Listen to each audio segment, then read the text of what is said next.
So, welcome to the first IbeNERDS video. We have Darren, who looks like a poor man's Jason Manford. I've been waiting for that for ages, by the way. I watched Jason Manford last night, and it literally came to me how much you look like Jason Manford. We've got Reese, who is our resident Welshman. Yeah. So, I apologise in advance for Reese. But not as much as I'll apologise for having Andy on this.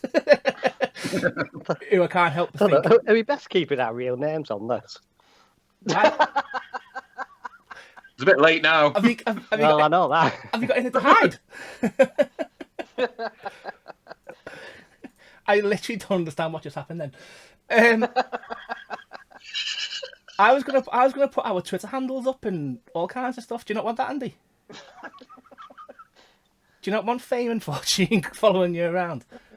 He's not answering to Andy now because he's trying to go by his pseudonym. Yeah. Go on then, Andy. What pseudonym do you want? Let's give him the name Cod. Go on.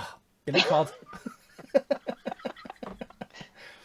For those that are watching this video, thank you very much for joining. But Andy has just finished off a plate of cod, broccoli, and chips, which on any menu sounds fucking disgusting, if I do say so. I'm not quite sure what the broccoli brings to the dish, but... Veg. Oh, is that just part of your 5 a day? Washed down with a bottle of beer. All right. Okay, so we're going to talk a little bit about Wandavision that came out last Friday, because obviously we're all Marvel fans. So that's going to be high on our list of talking points. So we'll get to that a little bit later on. But in terms of what's been on in the past week, what have you guys been up to? We've been watching? Not watched many movies, to be honest. Do you know what I've actually been getting into quite a lot over the past few months? Go on. Bit of a random one, but Futurama. Classic, yeah. I never, to be honest, when it first came out, it was like the next new thing from Matt Groening, innit? Groening. And I never really gave it a chance then, but like Dom loves watching it when he's having tea. So sort of really been watching it quite religiously over the past sort of 3 months, and it's a lot more like sort of Rick and Morty that I gave it credit for before. Do you know what I think when you compare it to The Simpsons, it's a little bit more edgier, isn't it? They tried to be a little bit more edgier with it. Don't get me wrong, it's not like Rick and Morty, but yeah, I think it's got some clever quips in it. Like I never sort of gave it credit for before. I really like Futurama. I think I prefer it to The Simpsons massively. Yeah. The Simpsons I used to like when it was very young, but it seemed to get quite stale. When I got into my late teens in particular, it just seemed to be the same thing over and over again. Whereas Futurama came out and it was different type of humour. Although there's obviously similarities because it's the same creators, but it just allowed something a bit different, didn't it? So I do like Futurama. Pretty good. Yeah. Have you seen the new one, the one on Netflix, Disenchanted? He's done that one as well. I watched that a couple of episodes of that, but I couldn't get into that the first time I tried. But I've just seen there's a new series come out, hasn't there, on Netflix for that? So I might dip back into it and see if it's any good. Yeah. What about you, Darren? To be honest, I've watched obviously Star Trek Discovery. Once that finished, obviously we've now started on Wandavision, and then just randomly watching old films, just as something to watch as I'm passing out on the couch more than anything else. I'm not trying to watch anything too often too new, if that makes sense. Yeah. During the week, but just revisiting things like Tag and Alien for the 500,000th time. That sort of thing. I've kind of gone over and over again with. But yeah, the new stuff has been Star Trek Discovery and WandaVision, really, more than anything else. Yeah. What did you think of Discovery then in the end? Excuse me. Because as you know, I'm a Trek fan, so you've mentioned Star Trek now. This could be half an hour of the recording. I liked the series overall. I think there was some really good bits. Obviously, Giorgio being taken out of the series. Obviously, we know she's probably going to turn up in the Section 31 spin-off and whatever, but realistically, that sort of took such a complex character out of the equation on Discovery. And I'm not entirely sure that the last couple of episodes did it justice, really. The biggest disappointment for me was the fact that Burnham again was overly emotional compared to other characters that we've seen in the past. Yeah. A common complaint of this season, I think, isn't it? The over emotion. Yeah. The over emotion. Don't get me wrong, it's nice to see the fact that, you've got some Star Trek characters that are a little bit more edgy or are able to give a bit of emotion or whatever. Because, again, that was a criticism probably of some of the older series, the fact that people didn't get as emotional as maybe the things that were going on sort of should have occurred and what have you. But I suppose from my perspective, it's more the fact that she's now in the position of captain, whilst probably also being the most emotionally unstable person on the ship. Everybody else is able to keep their shit together, and she's just like crying every 2 fucking minutes. So that's the biggest. Just like Kirk, really. Oh yeah, Kirk was always in the back room having a little cry before walking out on the bridge. That. Don't let them see you cry. Don't let them see you cry. No, which species can I sleep with today? Yeah. But generally, I thought I thought Asira didn't quite get enough of a build up to get to get the sort of last show of the series. I think probably needed a bit more build up, even if it was going into the next series instead, just to give it a bit more time to develop and a bit more character sort of understanding and what have you. And the burn was a massive disappointment in the end as well. The fact that it was, this character who'd just been abandoned basically with his family on this random planet. Spoiler alert for anybody watching. But yeah, it's just such a disappointing ending, I suppose, from that perspective. Do you know what? The thing about the burn for me, I wrote this for Trek Central recently. Did like a season review. For me, the burn was a disappointment for me because it was advertised as the main narrative, the main story arc, the mystery solved the burn. That was in the promos and from the off, the burn was a big thing. But when you compare it to season 2, when they had like the Red Angel and the Red Signals, every episode was focused on that. They diverted, but every episode was committed to that. The burn was very much a secondary story arc for me, and I think the main structure of this season was Burnham. It was getting her into the captain's chair, so she had this like arc where she started off, separated from the crew for a year. She disengaged with the Federation, all that kind of stuff, and how she was close to leaving to, again, like a redemption arc come the end of it. And then obviously at the end of it, as you said, she gets the captain's chair, which I don't want her as a captain. Like I say, she's good. I like the character. I know it's focused on her, but from a traditional Star Trek point of view, especially with Next Generation, the first officer is the one who goes on the away missions, not the captain. So it's better suited for her to be a first officer, so she can do all these away missions and stuff like that. That was my take on it. The burn wasn't the main point, even though it was advertised. Sorry, mate. Has she not been captain since season 1 then? Because obviously I know I've not watched it. No. So from the off, it was always advertised as a show about Michael Burnham, and they've never diverted from that, which is fair play. Everyone else is a secondary character towards Burnham. She's the main focus. Normally, it's a captain or the 7 or 8 crew members, but it's been primarily about her. But she's been a first officer, and then she's been demoted and promoted and demoted and all that kind of stuff. But this season was pretty much the end of her 3-season story, I'd say. It ended with her being captain. So hopefully next season we'll see how she does. Whether or not she stays in the captain's chair, it's one of them, isn't it? We don't know. But that's where we're up to now. She's now made that leap from XO to captain. Yeah, it's difficult, isn't it? Because I think Discovery's had some very good captains over the 3 series as well. So, you think about Lorca, for example, in the first series. How brilliant was Jason Isaacs in that first series? Honestly, fantastic.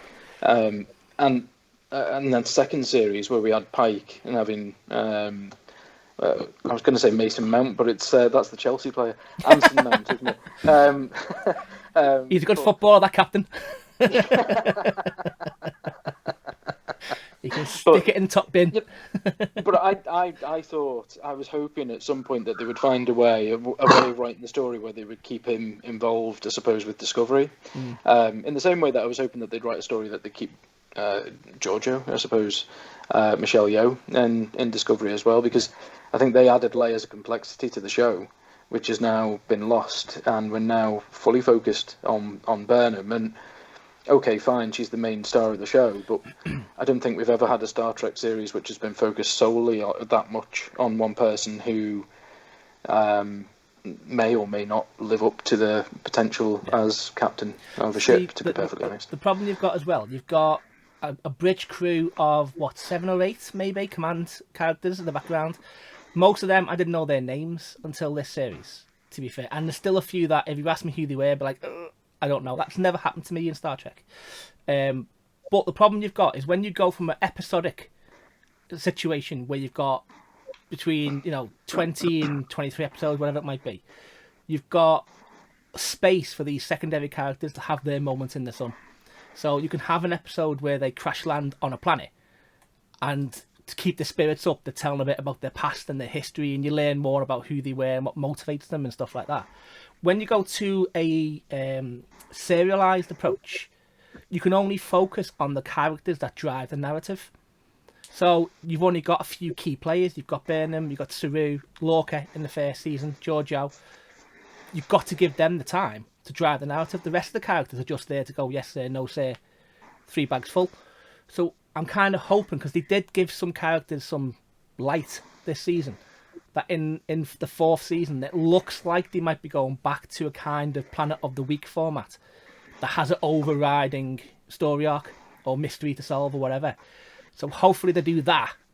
It might give some back-end characters a chance to actually do something, apart from go, yes sir, we're at warp sir. Do you know? Yeah. Like the old ones did, sort of thing. Yeah, because on the old ones, I mean, there's episodes in the original series where Sulu and a couple of other characters crash land on an ice planet and they're close to death. Do you know what I mean? But you learn more about them in half an hour of them being on a planet than you do in most of the series. Do you know what I mean? Because that's it's a way for them to keep the morale up and prove the worth of the show, kind of thing. It's a good little sort of, all the side characters, their own little coming of age story, which gives them a bit of validity as well, doesn't it? So, yeah, definitely. I mean, what do you reckon about Discovery then? Because obviously, I think I'm the only one in the group that hasn't watched them really, aren't I? I don't know, Andy, have you seen it? Well, I've seen some of them. I don't get it, but I've seen them. I'm not like fully into it like you are. Like the burn thing, I didn't understand. Like the main enemy at the end was that one fella who mass murdered everyone. Well, I read about that though, because I know I spoiled it for myself. But I'll be honest, that you guys have heard me say enough times now that all the prequel Star Treks are doing my head in. Boycotted it in a little way.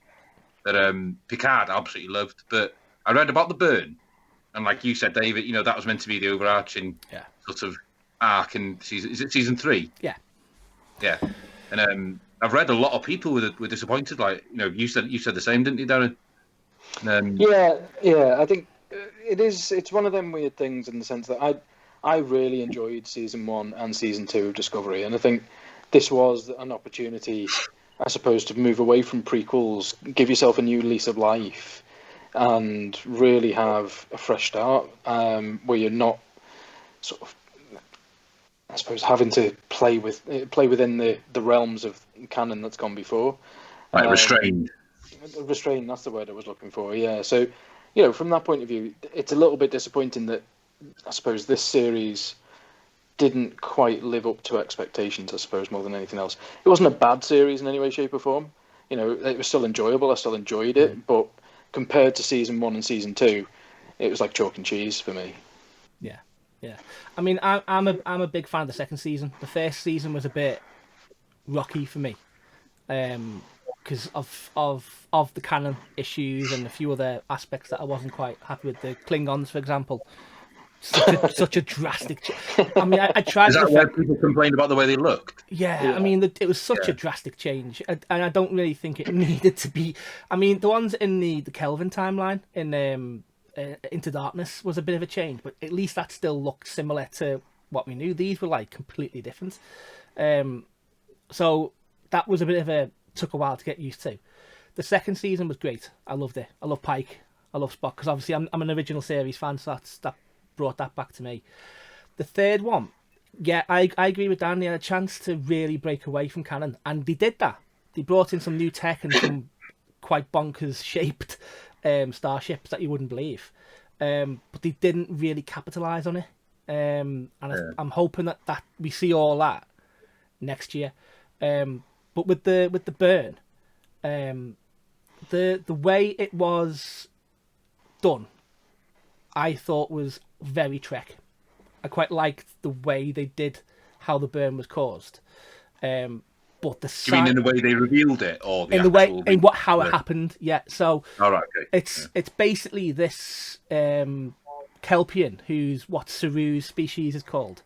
It's a science vessel that gets stranded in this nebula. It's a plant on a planet full of it's made of dilithium basically. And dilithium is what is used to stabilize warp fields when people go into warp. So it's very really volatile, isn't it? Yeah, it's a volatile substance. But because he was born on this nebula with all this radiation and this crystal, see, somehow his DNA gets mixed up with it all. So the science behind it is a little bit mumbo jumbo because he screams, he gets upset. It causes him to scream, and it sends out this pulse or something across subspace.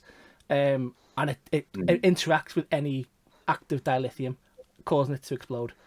Now, the science is a bit meh, but the fact that it's a naive, innocent, unsuspecting alien who doesn't know what it's done, and that to me is very Star Trek. It's not a weapon. Yeah, it's not a weapon of mass destruction. It's not some evil organization. It's an innocent child alien, and I thought that was quite clever. But it just seemed so. Oh yeah, here's a burn. Here's a mystery. We'll put it on the back burner. All of a sudden, here it is. Do you know what I mean? The reveal. And it was just like, I don't understand. Because there was whole episodes where they didn't even mention the burn. And you just think, well, it can't be that important then, surely. But again, the only person who wanted to solve it was Burnham. So again, that's why I say I think it's secondary to her story, because it's all about her getting to the captain's chair in this series. The burn's just a story tool, which they didn't sort of dig deep enough in your eyes. Yeah, pretty much. Again, I'm a little bit annoyed that Saru got short end of the stick on that one as well, because I was keen to see a bit more of him as captain. Hence why I wanted Burnham as first officer as well. I thought that would have been quite a good team next season, but it is what it is.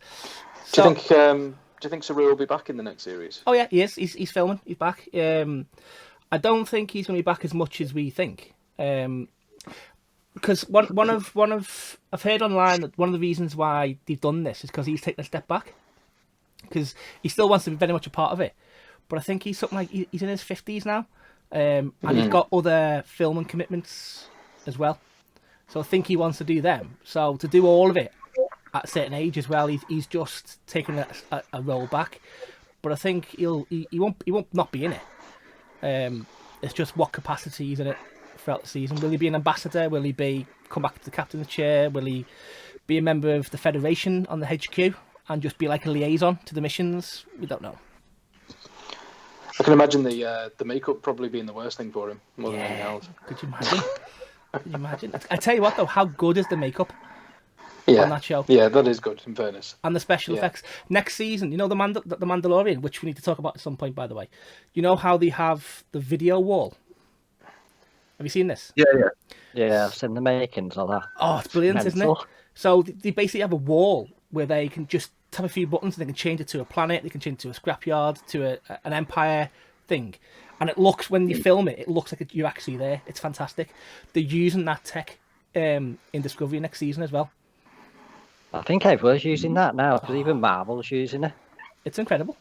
because on the making of the Mandalorian, they had a sequence where they're at a scrapyard, and I thought the majority of it was props, but then when the making of it was like, no, it was all the video wall with a few little things on the floor for them to stand on, and it looked completely immersive and 3D. Well, whilst we're on it, we may as well talk about the Mandalorian now, if everyone's happy with it. This is the way. This is the way. This is the way. So, Darren, you only caught up, and you caught up with both seasons in a very short space of time, only recently, didn't you? Yeah, so it was only, I don't know, was it 2 weeks ago I finished? And I just watched them all back to back within about 4 or 5 days because I hadn't seen the first series either up till that point. I thought it was pretty good, actually. You know, I'm not massive on Star Wars, as Dave will tell you. Dave will, I think it's about 5 years ago? You just turned up to work with all your collection from Star Wars. I'd not seen any of them at that point, and he dropped the DVDs on my desk and said, "You've got till Monday to watch them, or we can't be friends anymore." It's like a racket of some sort. I just don't understand how anyone can get to a certain age in life and not have seen. It was more the you'd seen the originals, hadn't you? Or was it just the prequels you hadn't seen? I didn't see any of them. No, there you go. I could not see any Star Wars. I mean, it was close to being no longer friends with them. It really was. What was you brought up with? If you heard Star Wars. Well, I was very much Star Trek, and I think which is not a bad thing. Well, exactly. But I think for a lot of people it was one or the other, wasn't it? For a long time. You know, you either preferred one or the other, and it was very much, you know, you stuck with one. Obviously, that's changed over the years. You don't necessarily have partisanship between Star Trek and Star Wars the way it used to be. I don't know. It's just one of them things I've never got round to again as well, and I don't know. But yeah, obviously enjoyed it, got into it. I haven't watched any of the extra bits other than the films and what have you, but. Yeah, and that started The Mandalorian. Again, that was pretty good. Yeah, I don't really know what else to say other than I enjoyed it really. Yeah. I mean, from my point of view, I suppose it's a bit more difficult in the sense that I don't know the wider Star Wars sort of stories, etc. I know obviously what the films brought and what have you, but I thought it brought enough in Mandalorian to sort of show me what I knew and how I could sort of relate to it and stuff.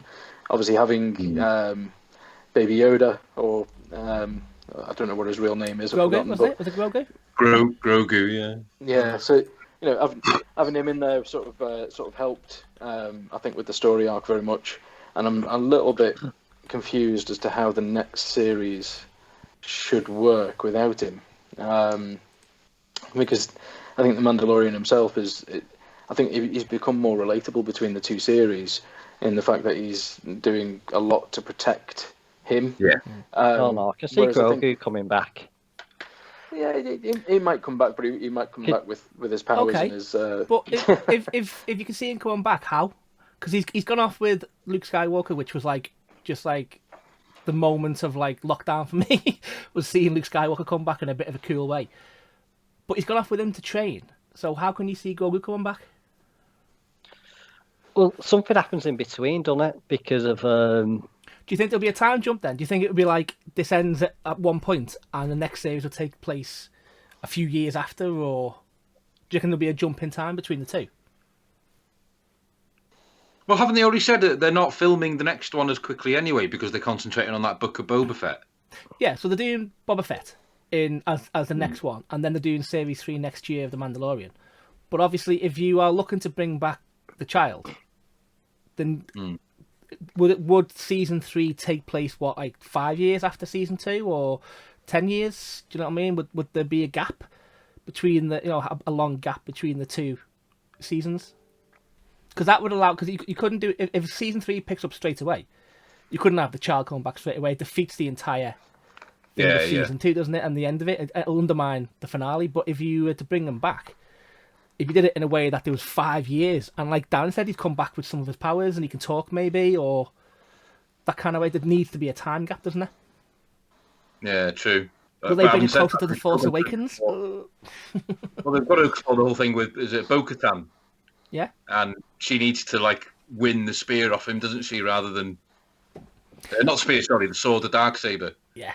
And that's yeah. what I think season 3 will be. I think season Yeah. 3 will be the Darksaber and Mandalore, going back to Mandalore and doing something about her becoming a boss or leader or whatever it is. I'm not too au fait with Bo-Katan from is it the Clone Wars she was in, was it? Or something Yeah, I've like not that? watched them myself, to be honest. Yeah, I mean, when I knew she was appearing, I had to Google her. I had to Google who it was to see who the character was. But yeah, I think season 3 will that to me seems the most logical leap, and then maybe season 4 we might bring the child back as a Jedi, maybe, or maybe he's run away from home. Maybe even just at the end of season 3, because I think Yeah, could be the finale. speaking, not in terms of what's important for the lore. Like, for instance, because this is the first, one of the things that I've managed to get my girlfriend into watching, and she's not a Star Wars fan at all. It was all about Baby Yoda. If it wasn't for Baby Yoda, she wouldn't have watched it. Yeah, so I think that's why I true for think a he'll lot of be people back. now, though, to be honest. It's just Baby Yoda's been a massive attraction for other kids that might have never been into Star Wars before, maybe a lot of girls, don't know. But What a marketing tool that is, by the way. It's genius. as much as I don't want him back straight away for the reasons you said, I wouldn't like to think, oh, we'll never see him again, because that's something else that they could explore to make it into a really good, maybe arc later down the line or something, What do you think of all the new spin-off shows then? Are they going a bit overboard, do you reckon, or are you excited for them? For what? How many they're doing? Yeah, because there's another 4, 5? Is there? There's loads, isn't there? Let me bring up the announcements. I do think they're going a little bit overboard, to be perfectly fair. I'm just getting it up now myself because it was on that Disney conference. What was it called again? It was the investments thing, wasn't it? Investment That's day. Yeah, that's it. Investor conference thing, wasn't it? Wonder how old Luke Skywalker was in Mandalorian. Because Grogu's must be at that. Do you know, in the temple, or Luke Skywalker's training In The Force Awakens. Yeah. And then See, I was that just thinking that gets about this. demolished by bloody Kylo Ren. I was just thinking, does Grogu get killed by Kylo Ren? Yeah. Could you imagine, right? If they have that character as one of the main points of the Mandalorian for 2 years, maybe even bring him back, and at some point in the future goes, oh yeah, it's all for nothing because he got killed by Kylo Ren. It'd be just a massive gut punch, wouldn't it? You'd want that. Whoever writes these has a thing about killing children, don't they? Absolutely. Well, Disney owns it now, doesn't it? Isn't there question marks over it? Allegedly. There's quite a few TV shows, isn't there? Is it The Acolyte, Lando, A Droid Story, Rogue Squadron, Star Wars Visions? I don't know what that is. Yeah, but I think there is a sense that there is too many. Yeah, overkill. There's too many things coming out. Yeah. I mean, there's no timeline on these when they're going to be released. I mean, this could be a 5, 6, 10-year plan. I was just going to say, I think the biggest issue with putting this many out is more that you'll lose the casual fans that actually bring in the viability for the shows. So the people who aren't paying that much attention but want something just nice to watch, or something that'll give them throwbacks to films that they've watched in the past or whatever. If you've got that on every week, people will just turn off because they'll think, oh, I can watch that another time, or it's just not important, or I'm not that bothered, or whatever. I think those who are huge Star Wars fans will watch them all. It doesn't matter. They'll, those who are absolutely fanatical about it will watch everything. Those who are casual fans, including me, then it might come to a point where I kind of think, can I be bothered with that particular show or whatever? That sort of is the danger I think they'll find themselves in. That's all. Yeah, that's a good point. Well, that's what Marvel's doing now, aren't they? With how many shows a year and then films on top. Yeah. Yeah. How many episodes is Wandavision? Is it 9? Is that going to be 9? Yeah. Is that going to be the running theme, do you reckon, for all the shows then? I The think mini so, series, aren't they? Yeah, I think so, because if you look at like the release dates for the 3 shows this year: WandaVision, Falcon and the Winter Soldier, and Loki. If they're doing them as weekly episodes, it's like one finishes and then the next week the next show starts. Yeah. So I think so. Yeah. I like that idea as well. I know. I mean, I would like to binge shows as well, but it doesn't really bother me waiting a week. A bit like The Mandalorian. I think it helps to build up a bit of excitement. But I know you've been able to binge them all just in the past 2 weeks, haven't you, Darren? Well, that's the thing for me. I think for The Mandalorian, it worked in my favour. I think that I could just binge them. You know, there was a couple of episodes that I just kind of went, I didn't really get anything out of that. I think if it had been a weekly show for me, I might not have bothered turning it on again the week after. I might have waited longer and then maybe not got round to it because life gets in the way, obviously. So, you know, binging shows like that is a real benefit to me, which is also a criticism, I think, from my side for WandaVision, which we can talk about now or later. It's entirely up to you guys. You know what? Nice segue. That is almost like we planned that. It's almost like we know what we're doing with this shit. Has everything we've spoken about so far been owned by Disney? It has, isn't it? No, Star Trek isn't. Not yet, anyway. Yeah, give it a couple of years. Yeah. Vision, we are an unusual couple. We don't have a song or even wedding rings. Well, we could rather do that. I do. Do you? I do.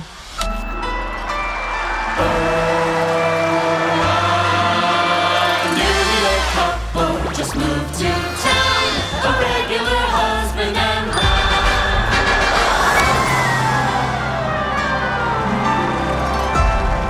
This place. I don't understand what's happening. Look, it's the star of the show. I'm sorry?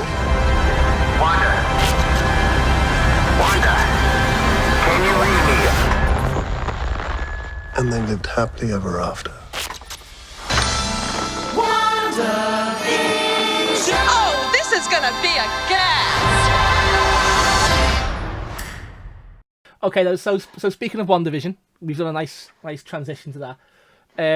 I think it's safe to say, according to the WhatsApp group, it's split down the middle on what we think of this. Now, the guys on the left of your screen hate it, or at least weren't impressed with it, and the guys on your right kind of liked it.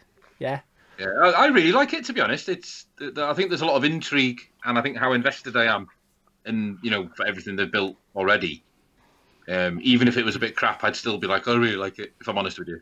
I'm a little bit biased for it just because, you know, it's Marvel. But what I did last night after rewatching the first 2 episodes, has anybody watched do you remember the original trailer that came out about September? Well, I would have watched it, but I can't remember it. Yeah. It actually shows a lot more clips of when they're outside of whatever this bubble reality is. Right. Like quite a lot more when you compare it to the more recent trailers. I got a lot more from it, to be honest, then. And after rewatching him and then watching that trailer again, I can sort of connect some of the dots a little bit now. But I really like it, if I'm honest with you. So is it just the setting you two don't really like, the whole 50s thing? Dan, do you want to go first? I'll let you take this one. I feel like I've been talking quite a lot so far, so I'll let you take this one first, please. Well, I tell you what then, before we jump on the negatives, Andy, what did you're on the positive camp, aren't you? Yeah, but I don't know. The story's weird on it, but it's all the Easter eggs and stuff that I was loving.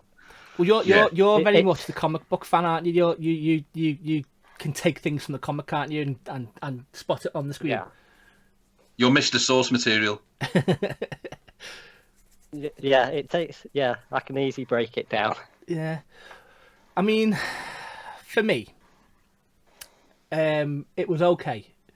But I think it was more. I mean, the way it's wonderfully shot. I'll give it that.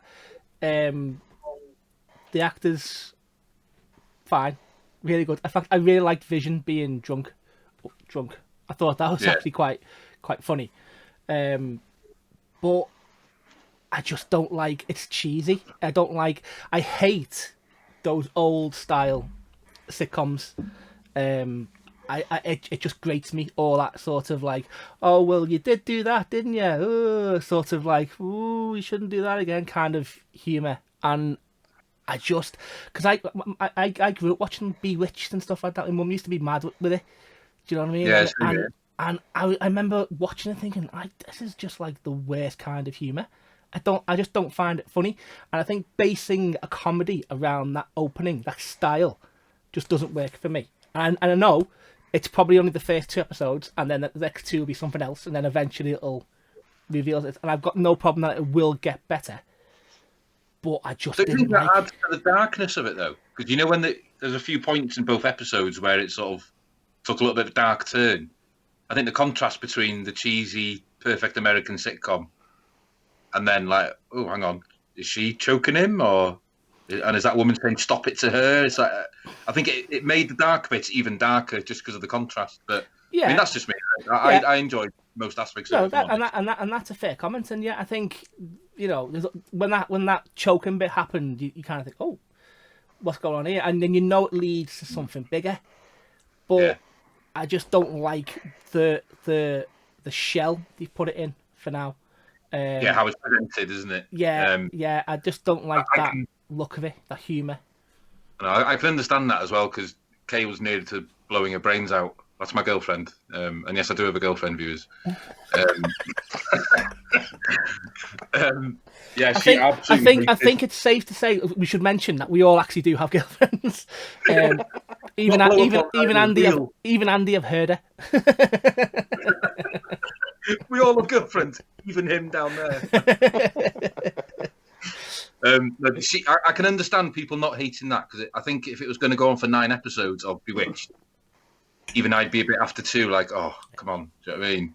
But I think it's because I can tell it's going to come, and even from the first trailer, this is one of the things I've picked up from it. So I think you were bang on with what you were saying, Dave. With it's going to transition through the times, because there's a very, very small little clip of what looks like she's wearing like the 80s gym gear, like what Gal Gadot wears in the new Wonder Woman.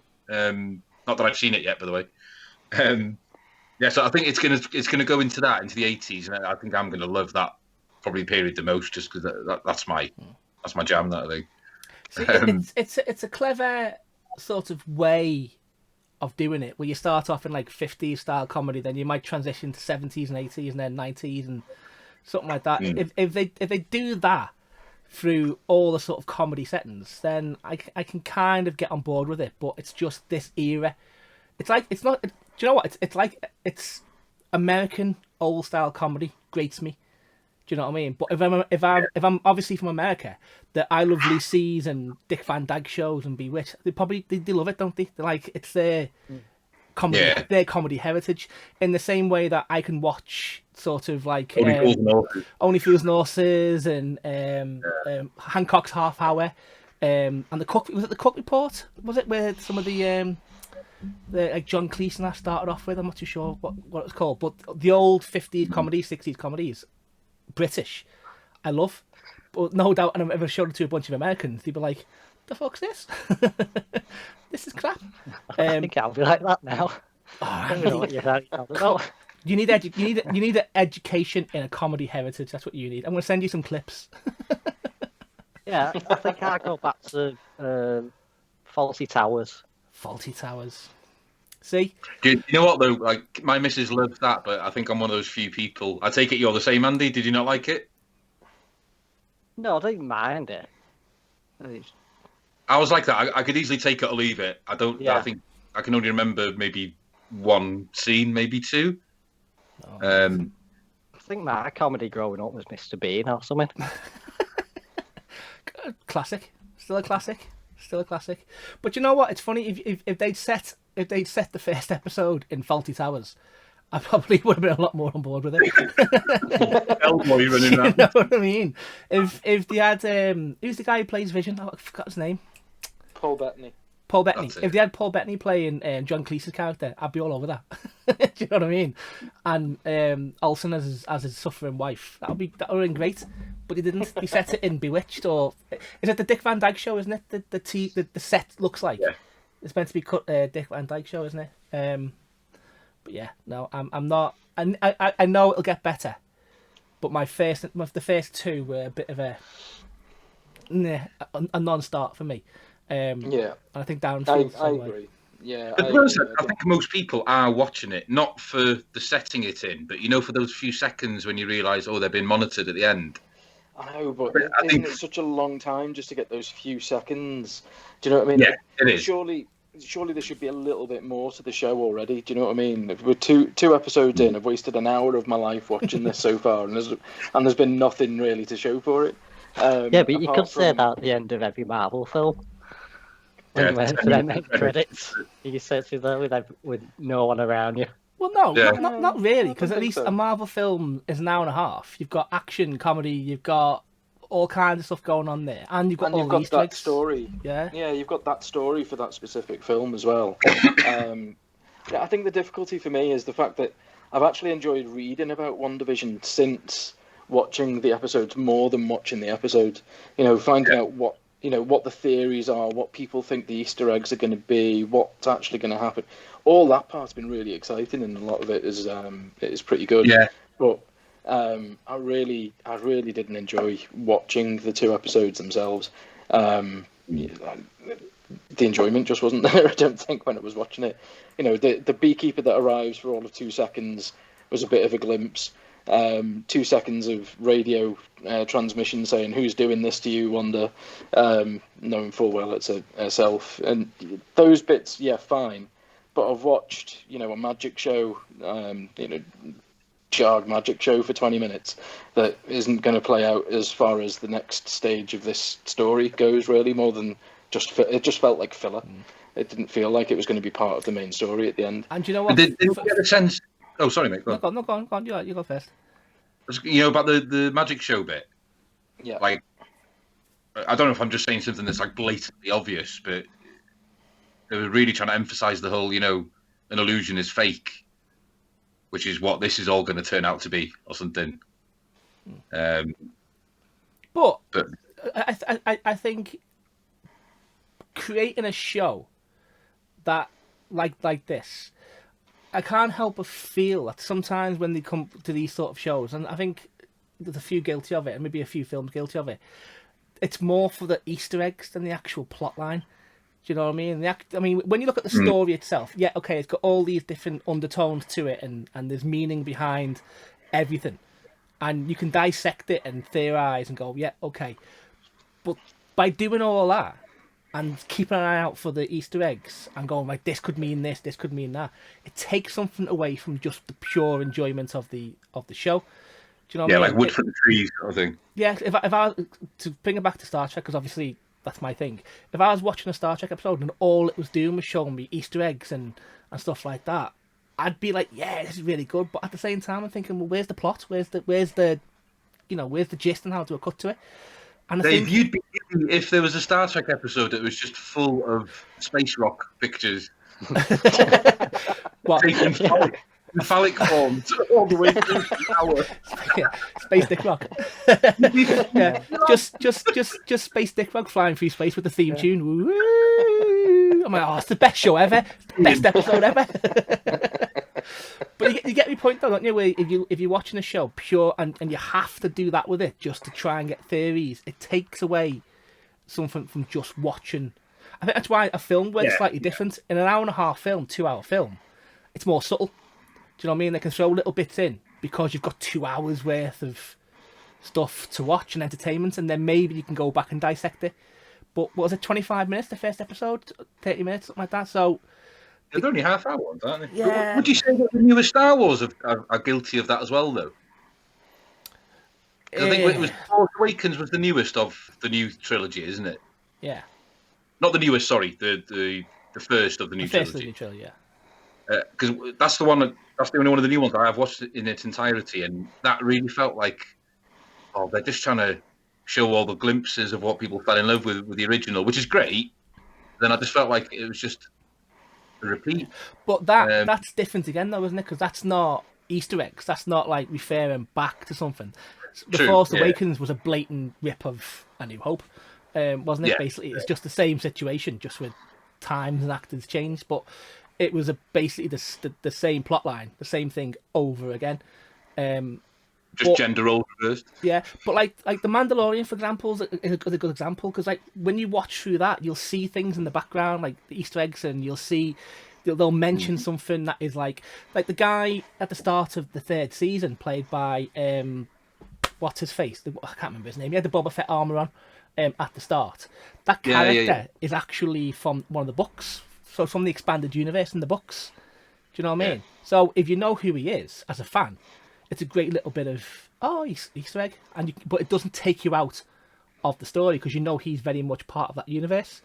It's just a casual viewer, as Dan was saying before, wouldn't have a clue who he was. He's just some guy who's wearing the armour. I was going to say, this is the first I've heard about it, so that bit just passed me by. But that's There you go. That's what I mean about these types of shows. I mean, for me, The Mandalorian worked because I was able to watch them back to back, and I was able to sort of squeeze it all in and get to the point, get to the actual story that I wanted to see. Yeah. Whereas Wandavision now being episodic, sort of weekly, I just think for somebody like me who hasn't read the comics, for example, Andy, you'll probably get loads out of it, because you'll be going, I'll get that reference, and I do this, and I know this, and blah, blah, blah. Now, don't get me wrong, I absolutely love all the films. I've watched all the films. I've watched most of the TV shows. But I don't know the wider sort of comic material. Yeah. So for me, this show felt very much in the first couple of episodes like if you were into the comic material, you would have got a lot of the Easter eggs and you would have been really happy. Yeah. But if you're a casual viewer, you probably were just thinking, that was a bit of a waste of time. I'll see if it gets better. I suppose, in the next few episodes. That's a really key point, because when you watch, like I say, when you watch The Mandalorian or you watch other shows like that, the Easter eggs are just things in the background for the hardcore fans to thrill out over and go, ooh, fantastic. And sometimes they'll bring a character in that's blatantly an Easter egg in itself, but a casual viewer wouldn't have a clue. But it doesn't take the casual viewer away from the story. But with WandaVision, and unfortunately the way I think some of the Marvel TV shows will go, the Easter eggs are the story. Do you know what I mean? So it's like, I didn't know the beekeeper reference. I didn't know what sword was. Do you know what I mean? There's all these like little things. I found something out about that. The beekeeper. Has anybody read anything about it today, by any chance? No. So apparently, the actor who played the beekeeper is one of the same actors who played one of the agents of S.H.I.E.L.D. in the series Agents of S.H.I.E.L.D. Oh, okay. So a lot of people are theorising, like, is he actually playing the same actual agent in terms of, is Sword the new organisation set up by Nick Fury and that? Or he might just be one of the extras that just got the same part. We don't know. Yeah. I mean, obviously it's one of them to be seen, isn't it? But the beekeeper outfit's obviously something else, isn't it? He's not a beekeeper. But again, I just think unless you're a hardcore fan, this show, the setting, like I say, take away the Easter eggs, take away the bits or the underlying meanings. If you just watch this as a show, for me, the setting and the way they did the comedy, I just hate that era of comedy, especially that era of American comedy. It just doesn't. I've got a feeling that episode 4 is going to be an actual story, but it'll go to a prequel story of how she's got in there. Yeah, like how it led up to this point, sort of thing. Yeah, because I know it all ties into Doctor Strange, doesn't it? The new Doctor Strange film. So it's it'd be interesting to see how that leads up to that film, or how it's involved in that film. But like I say, going just off the first 2, that's my main beef with it so far. Yeah, I can understand that as well. It's a good point, because I think if it was 9 episodes of this theme, even I'd struggle a little bit. I mean, I've got fond memories of Bewitched, but sometimes fond memories are best left as fond memories. And I mean, was there any other? I mean, were there any of the Easter eggs or little bits in it that sort of you picked out, or any bits that confused anybody? This is my problem, right? And I'll hold my hands up with it. I'm like this with Star Trek as well. I have when I know there's a reference there, sometimes I have to Google it because my memory is not fantastic. But with Marvel, we all do.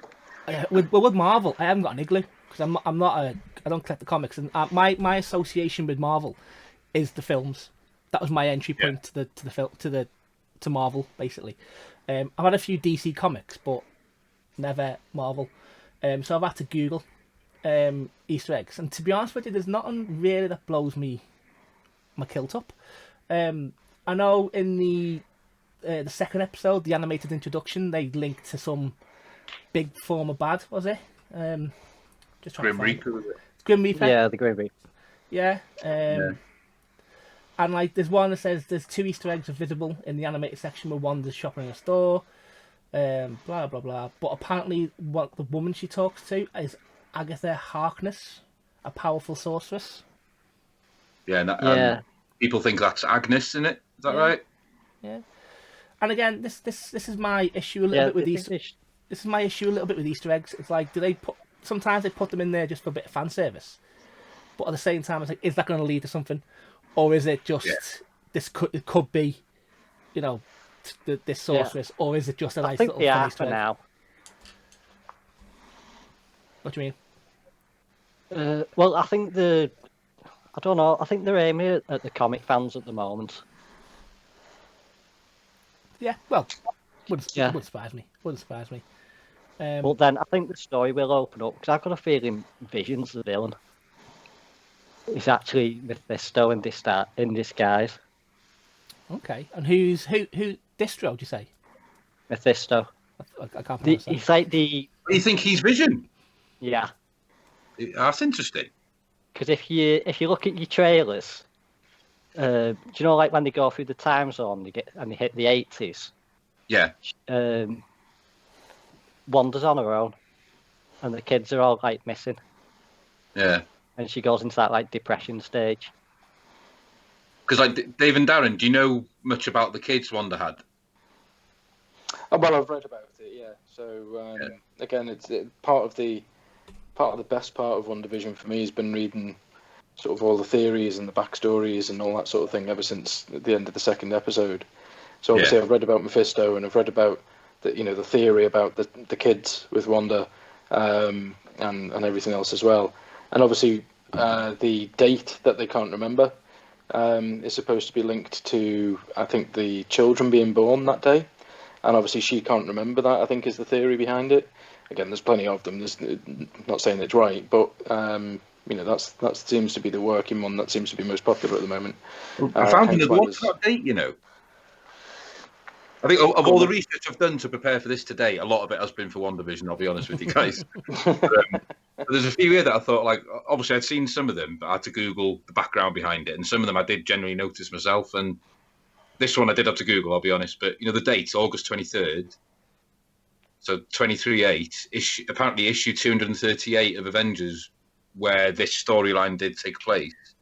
Vision was brought back to life. Is that right, Andy?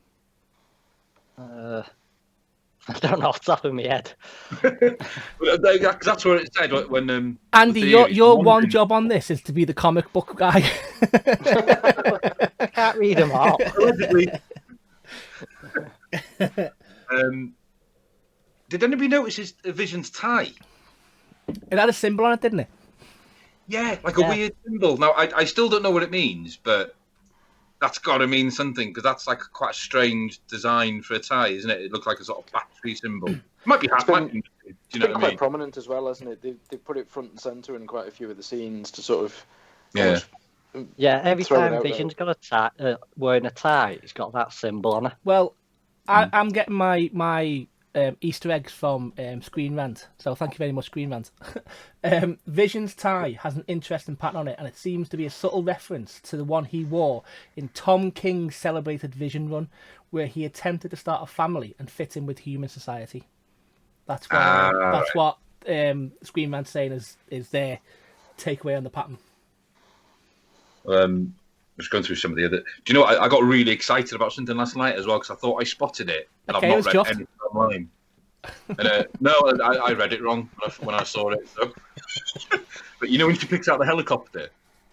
Yeah. Obviously, the helicopter's in the same colour scheme as Iron Man, isn't it? Orange and yellow. Well, yeah, yellow and red, sorry. And I thought, hang on, does that say 3,000 on the tail of the helicopter? I got excited until I zoomed in and realised it says 3003, so it took my Iron Man thing totally out the window, if I'm honest with you. But then That's it, yeah. So, in the beginning of the second one, when they put the beds together, Yeah. that noise they hear? Have you tried listening to it again? I'll be honest with you, a little noise is I'll be honest with you, the first view was bad enough, so I didn't bother. But I think that shows like how much I want to know because I'm quite invested in it. Even if it's not a brilliant show, which I mean, I will sort of agree with you on that one. But yeah, when you do listen to it again, they're gunshots. Why is it like creepy or something? Well, I think that's just, is that another? Oh, was that people trying to get in? Is that what the beekeeper was? Is that what the helicopter was? Because again, in the original, the bangs. Yeah, those bangs. Yeah, they're gunshots. If you listen to them again, the third one, you can definitely tell it's a gunshot. It could have been the helicopter shrinking down. Well, according to the Screen Rant thing, it says the colours are reminiscent of Tony Stark's Iron Man, which is fair play. The helicopter bears the logo of SWORD. It's interesting to speculate that this was a real helicopter trying to get into Westview. The Scarlet Witch magically rewrote the form like a toy helicopter. So if you're hearing gunshots and stuff like that, security patrols, whatever it might be, could be that the helicopter was part of trying to get into whatever facility is. Because it's clear she's being held in some kind of facility, isn't it? It's that's what I think. It's quite clear about it. It's not like she's out in the world doing this. She's held somewhere. But whether or not it's someone trying to rescue her or keep her contained is a big question. Do you remember the toaster? Yeah. On the advert. Yeah, I love that bit. And then there was a countdown beep, which sounded like either a pulse or a bomb. Okay. I wonder if that could have been the helicopter, like beeping or something. Its signal. Because does it get faster or does it get slower? Oh, I thought you were going to say something different then. Because I think it gets slower, doesn't it? Like a flatline sort of beep. Because from that bit, I took that as though. Do you remember in Age of Ultron when Wanda and is it Pietro? They're talking about how they waited for one of Stark's bombs to kill them. Oh yeah.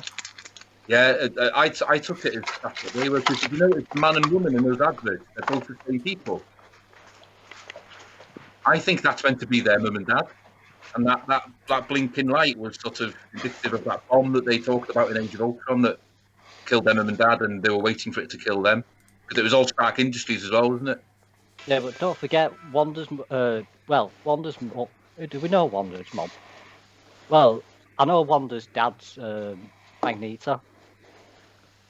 Well, in the comics, in the comic book, isn't it Wanda and Quicksilver's the dad's Magneto, Magneto, yeah. But obviously, in the MCU, they were kind of created, weren't they, kind of thing, or there's no link because the X-Men wasn't part of the MCU when they created them too. So unless they retcon it, and when they introduce the X-Men, they retcon it and say they are. But I don't know. I think they will, because if you remember, was it back in Iron Man where they had that scene of who was it? The head of S.H.I.E.L.D. And they had that Easter egg scene where he went to Iron Man's house. And he references Samuel L. Jackson. Yeah, when he references Fury. like the X-Men, Spider-Man. I don't remember. Did you reference that? I thought you said like the universe is bigger than you or something. Or... Yeah. It's like he knew that in the future that he was going to get all these prophecies back. Well, do you know what?